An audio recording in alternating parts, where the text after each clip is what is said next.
The focus, of course, for political watchers was around how he would or wouldn't implicate the government. And we're going to bring in the front bench to talk about if that happened. With me this evening, former Chief of Staff to Jim Carr, Karleen Varayan. Karleen's an Associate Vice President with Summa Strategies. Former Alberta MLA and Cabinet Minister Gary Mar is here. He's the President and CEO of the Canada West Foundation. Former Communications Director to Jagmeet Singh, Melanie Richer, is with us as well. She's now with Earnscliffe Strategies and the Globe and Mail's Ottawa Bureau Chief.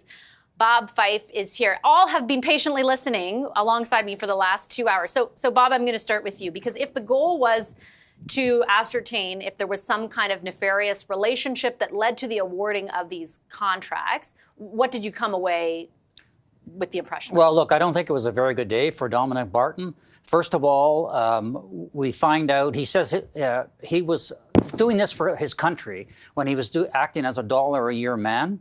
But we now find out that he was bringing along McKinsey Canada staff who are also supposed to do stuff pro bono. And lo and behold, after that, they then start contacting the federal government and pitching them for government contracts, which probably explains why all of a sudden their contracts in 2016 go from hardly anything to over $100 million. So that is a real bad issue for the government and I think for McKinsey to try to explain, because this looks like there's a quid pro quo here. The second thing is the unsavory nature of the whole of McKinsey. That was a really interesting part of it. He really looked bad on this. I mean, he was saying that, you know, the buck doesn't stop with me. I ran this company for 9 years, but the buck doesn't stop for me. When we were advising Purdue Pharma to turbocharge sales of opioids that killed tens of thousands of Americans and Canadians, he didn't know anything about it. And then he says, I'm very sad that you were even asked me these questions. Boo-hoo-hoo. Tell that to the families who lost people. Yeah, and just one other issue, this whole disconnect between, I'm not a friend of the Prime Minister.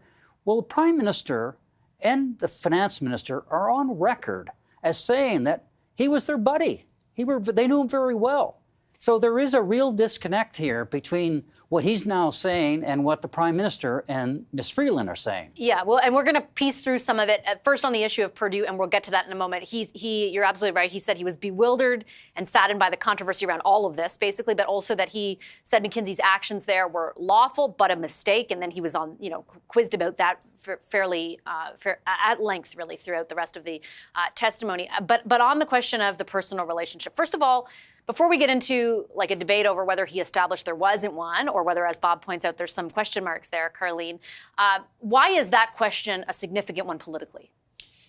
Well, it's one that the government also cares very much about in terms of how Mr. Barton were to answer it. Any time that a minister or prime minister or any senior elected official is going to engage with any outside person, particularly somebody who is perhaps in business and has an interest in making money, they and their advisors want to be absolutely as careful as they can that this is never going to come back to burn them. That's the first question you always ask yourself when you're advising a minister or any other senior official on engaging in something like this. And so I think that this is probably not, certainly not the outcome that that Liberals hoped for back in 2016 when they were setting up this Growth Council. They were probably just looking for credible names who could form this council and actually provide some good advice.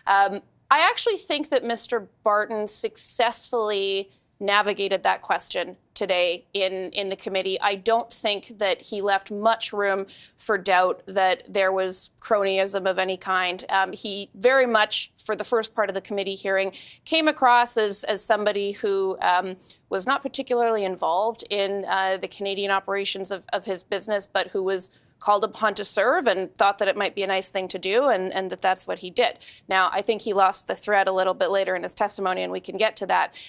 But I do think that today what we heard in committee did not give anybody any conclusions that are concrete by any means that there is any kind of inappropriate relationship there. Gary, I'm going to play a clip that kind of signifies what both Bob and Karleen are talking about, kind of that initial exchange where he's like, I don't have his number and stuff like that. Let's take a listen. Would you consider yourself a friend of the Prime Minister, the current Prime Minister, Justin Trudeau? I consider myself having I'm not a friend. I have a professional relationship. When did you first meet? Excuse me, can I finish, Mr. Chair? Sure, briefly. I respect him. I think Yep. he respects me. I don't have his personal phone number, Okay. and I haven't been in a room alone with him. So Gary, what do you think? Did this kind of throw water or oil on the fire of that question around, is this cronyism?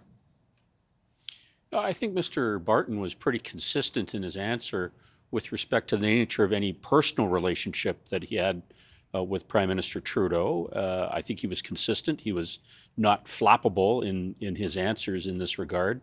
That the Prime Minister or Minister Morneau may have made something more of it,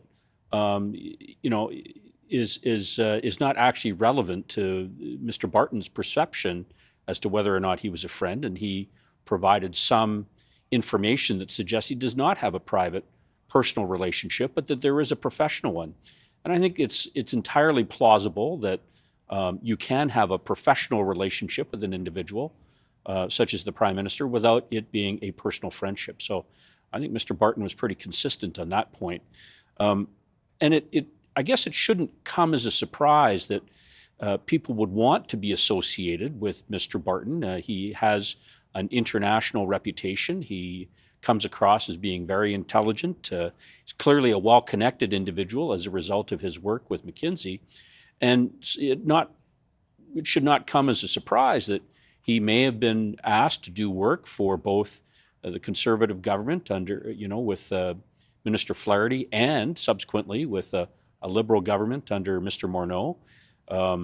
Whether or not anything, as Bob talks about, through this work that is done on a pro bono basis was like a Trojan horse, I guess remains to be seen in terms of further testimony, but it's not entirely been demonstrated to me through the testimony of Dom Barton.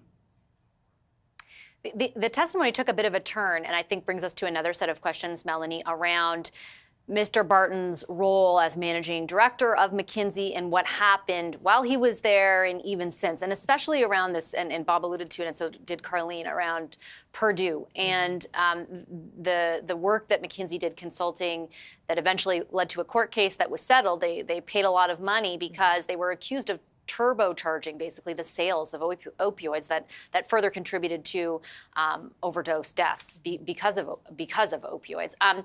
I think in this context, I mean, that's a very interesting story for sure. In this context, it's also interesting because the question that I'm not sure MPs definitely necessarily circled back to is like, why were you, once this was established and once they had made that settlement, are we still giving McKinsey contracts and using taxpayer money to do so when we know that there is an issue when it comes to ethics? Absolutely. To your point, I agree. I don't think MPs made a good enough case and tied it back to the government. They kind of just focused on Dominic Barton and his role in that and didn't tie it back to whether the government should or shouldn't be contracting out to a company that has that kind of record, especially as was pointed out a little bit earlier, that the government has said, we need to tackle the opioid crisis.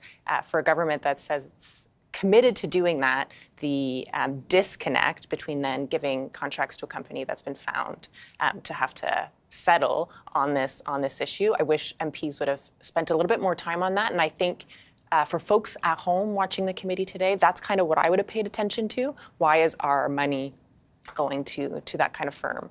Where does this, I mean, he was really defensive there, Bob. We just have a few minutes left, but where does this go from here? I know the committee's going to hear from other people at McKinsey.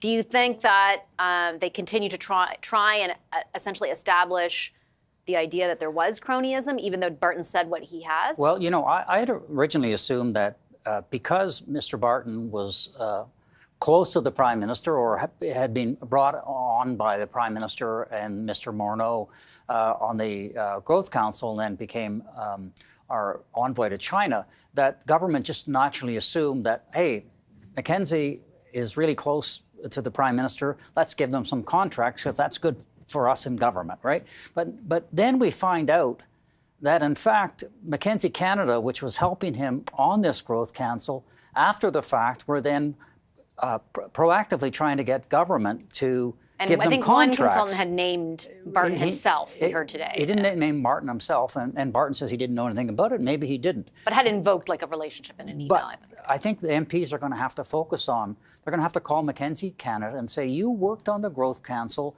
apparently pro bono, and then you turned around and pitched the government for contracts. That's, I think, a legitimate area for MPs to be able to investigate. And I wonder maybe the larger questions around why McKinsey, why so much outsourcing, because it does feel a little bit like if you're trying to say this stuff was thrown McKinsey's way because Dominic Barton is a great buddy, it's hard. It's a little bit harder to make that argument today, Carleen. Dominic Barton sort of said politely today, without saying so, I think, in his responses, that I ran a global company. The money we made in Canada was nowhere near important enough for me to pay any attention to, much as we'd like to think otherwise, perhaps as Canadians.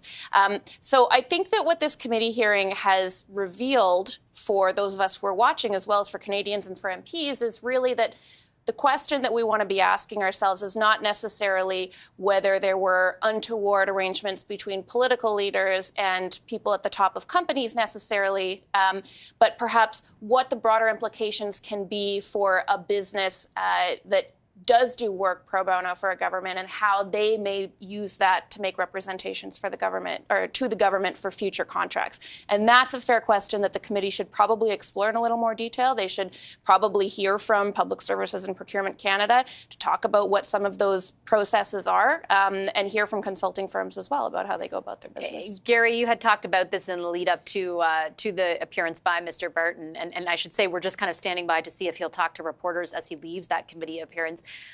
Do you, when you think about those questions prior to the committee appearance and now that you've heard Mr. Barton, where would you head next?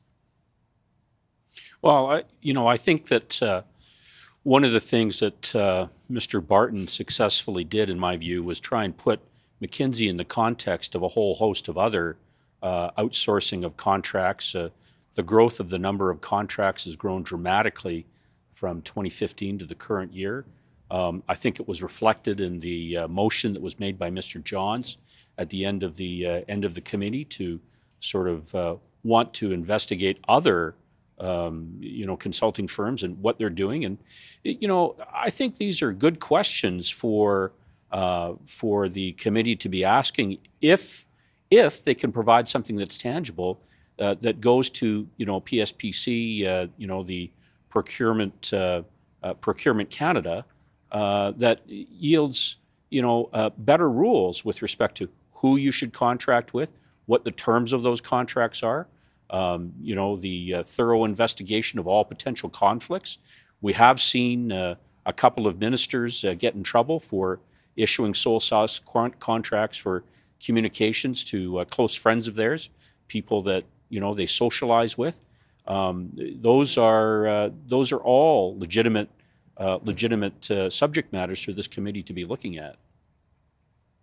Some statistics that to add to this part of the conversation. I mean, I know a lot of the questions were around also, should you be outsourcing so much? Under this government, outsourcing has increased, I think, since 2015. I think the Globe, Bob, was first to report 74% over that period. There also has been an expansion at the same time, though, of the public service, which kind of adds a layer of complexity to the political back and forth about it. I think it's been about 6.7% growth over each of the 7 years that the government has been in power of the public service as well, Melanie. We've listened to the political debate through the House of Commons in the past few days around this, which has basically boiled down to the Conservatives accusing the Liberals of, and the NDP to a certain extent as well, of helping out their friends at the expense of addressing the issues that ordinary Canadians are facing. Do you think after today the argument stays the same, that the back and forth stays the same, or does it evolve? I think it needs to evolve a little bit. I think the goal of today was definitely to try to point to, well, here's the Liberals once again, like we saw with SNC-Lavalin, with other stuff, that they're working for their well-connected insiders instead of working for you. I don't know that that was established today. I don't think in a credible way that folks can continue this narrative. I do think where... Sorry, I'm going to pause for a second again. My apologies. It always happens to you, but okay. Mr. Barton is actually walking up to the microphone to take questions from reporters, so we're going to listen in live to those.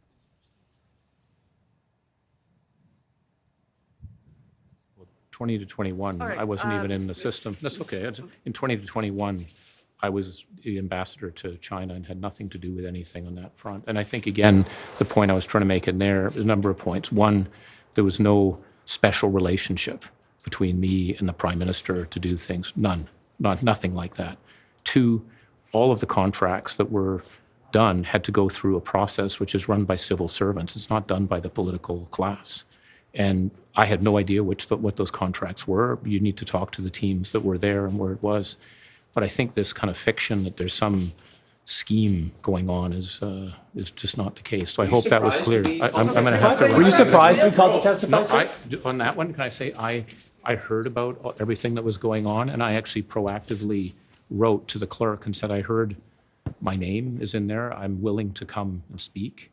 Because what I was worried, maybe they were going to send it, I don't know where they're going to send it to, but I proactively sent a note in because I think it's important to be in person to show respect, even if it's challenging to go through it. I think it's the right thing to do. Did you come from London to be here? I came from Africa, Nairobi. Did you think the committee was actually trying to get to the bottom of this, or was this just a trick, sir? That's Dominic Barton emerging from his committee appearance to take a few questions from reporters, telling them that he, in fact, flew from Nairobi, I think he said, in order to make the appearance there, and sort of reiterating his central thesis that he put forward at the outset of that committee, which is that there was, he contends, no special relationship he had with the Prime Minister in any way, and that he also says that the contracts that were awarded to McKinsey and Company underwent a specific process that involved the public service, not political figures. Carleen, that's essentially like, he's repeating what he said off the top. Again, I'll pose a similar question. I'll get Bob in on this in a second as well. If we have listened to what the Liberals have been accused of, which is very much associated with their relationship to him, if he insists this is the case, do specifically, I guess, the Conservatives move away from that and focus on the questions that Bob has raised and also the wider questions around why a company like McKinsey or why this much outsourcing at all? I think that's very much where this is going. If I'm looking for anything in what Dominic Barton testified today that could be made into a headline that made the Liberals look bad or unethical in terms of why they would have perhaps been involved in giving contracts to McKinsey that it wouldn't have otherwise got due to the work that Mr. Barton did, I don't think I saw anything or heard anything of that nature. If the opposition parties still want to use this as an opportunity to score some political points, I think they have far more to work with on the question of what should we as Canadians expect from the companies that we contract from the federal government? What types of unsavory business are we comfortable with our contractors being involved in at the same time as they're doing work for the federal government and for taxpayers? And what's the line in the sand where we say, no, we don't want to be working with those folks? I feel like I get it from Bob, like a theoretical sense that that's where things would move, but the lines have been firmly drawn, to echo what some of us said in committee. The Conservatives have been effective, really, the past few days at saying you help your friends and you don't help ordinary Canadians. Well, look, this is raw politics going on here.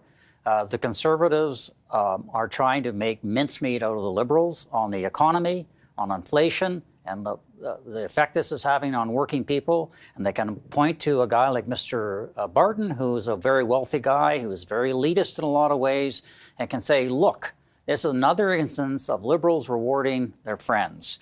And whether they like it, the Liberals may not like it, but there is a problem here.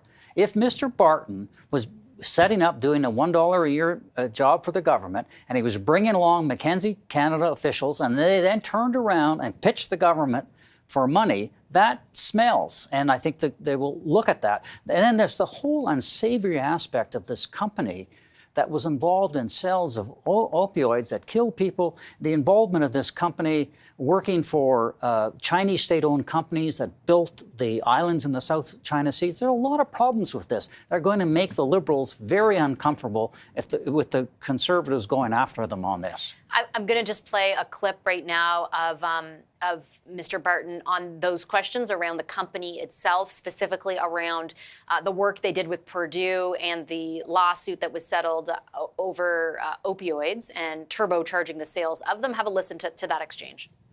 The work was lawful, the work was lawful, but it obviously fell far short of the standards of what we did. And so I've acknowledged that I feel, didn't I just say, I feel very badly about that. We shouldn't have done it. But I think there's a difference between that issue, which is a mistake, and saying that we were the architect of a broader program.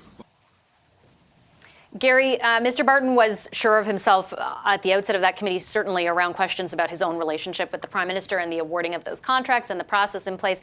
What was your sense of how he handled bigger questions about the company he headed up? Well, I think he was a bit evasive on it. I guess taking that one clip that you just played, the headline could be, "It was awful, but it was lawful." I mean, I think it's important that, again, we look at, the procurement process, and it's not just for this. It would, we wonder about why procurement has been so poor in getting F-35s or boats in the water or submarines or any one of a number of different areas of procurement. Yeah, Phoenix would be another example. There are some probative questions that need to be asked about the process itself that allows this to happen. And I think that's what the committee should be drilling down on as they bring on more witnesses to talk about how these processes go. Mr. Barton talked about how they were, competitive bids. That wasn't always the case. But if you give a sole source contract because somebody's got something proprietary or something unique in terms of a skill set that is not found elsewhere, then you better be able to disclose that and better be able to defend that as a government to say there's a reason why this was done as a sole source contract. And just really quickly, because you've been, in cabinet, you've, strategized politically. Do you think the Conservatives deviate from the lines of attack over the past few days and few weeks? Well, I think that there's a bigger fish to be fried, and that's, again, the overall system of procurement. Dominic Barton didn't give them a lot. He was careful. I think he had prepared himself well. I mean, one of the committee members asked if he was a corporate witness. He was not, but if not prepared by McKinsey, he was certainly prepared well, either by himself or by legal counsel, to be careful about what he spoke about. He tried his best to be consistent, unflappable, and not argumentative by and large. And I think that makes him, from a lawyer's point of view, a reasonably good witness to on behalf of himself. Now, can he answer the questions about McKinsey at large and the larger questions that were asked about their conduct and the types of contracts that they've engaged in elsewhere? He was evasive on those questions, and I think the committee's noted that. But there are larger issues in the overall procurement system within Canada. I want to head back to that committee room briefly because my colleague Kevin Gallagher was inside the room for that testimony and has been covering the issue for us. Hi, Kevin. I just have a few minutes, 2 minutes left, actually, exactly. I just wanted to get a sense from you of what it was like in there. What it was like, frankly, was the back and forth was quite interesting to watch, especially between the Conservative MPs and Mr. Barton, as well as, Gord Johns, the NDP MP, and as well we had, the Bloc Québécois asking questions, but all seemed to have their sort of different tact. Of course, the Conservatives looking to try and paint Mr. Barton as a friend of Mr. Trudeau. Dominic Barton started making it clear, no, we're business associates, not friends.